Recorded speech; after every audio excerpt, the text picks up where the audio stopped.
পরিকল্পনাহীন হইতেছে, কাজ খুব নিম্নমানের, সুন্দরভাবে কোনো কিছু হইতেছে না, মানুষের দুর্ভোগ হইতেছে, বাড়িঘর নিচে পড়ে যেতেছে, কাজের কোনো ইয়ে নাই, হ্যাঁ, গতি সৌন্দর্য বা ভালো ইয়ে কিছুই নেই।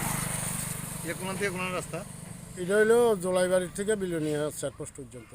এটা বিকল্প জাতীয় সড়ক। হ্যাঁ, বিকল্প জাতীয় সড়ক। এই কালভার্টগুলো যে নির্মাণ করছে, ড্রেন কালভার্ট, এই কালভার্টগুলো করার ফলে আপনারা বাড়িঘর কি নিচে?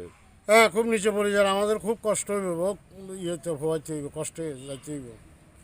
সাইডে কোনো ইঞ্জিনিয়ার আসে? দেখি না তো, দেখি না, ইঞ্জিনিয়ার আইয়ে না, যা লেবার আইয়ে যা বক্কর চক্কর, কাজ কোনো সুন্দর কাজ না। রাস্তার কাজ নিয়ে, যে রাস্তার কাজটি দেখতেছেন, এই কাজ নিয়ে আপনার মতামত? এখানে কি ভালো কাজ হইতেছে? না না, কাজ ভালো হইতেছে না, কাজ খুবই খারাপ হইতেছে। মানে যেখানে মিক্সিং করার কথা, ইট পাথরের টুকরো বা এগুলি নাই, শুধু এই মাটি দিয়ে এমনি ইয়ে করে একবারের জায়গা 3বার ফুটি যায়, এইসব বলি আর কি।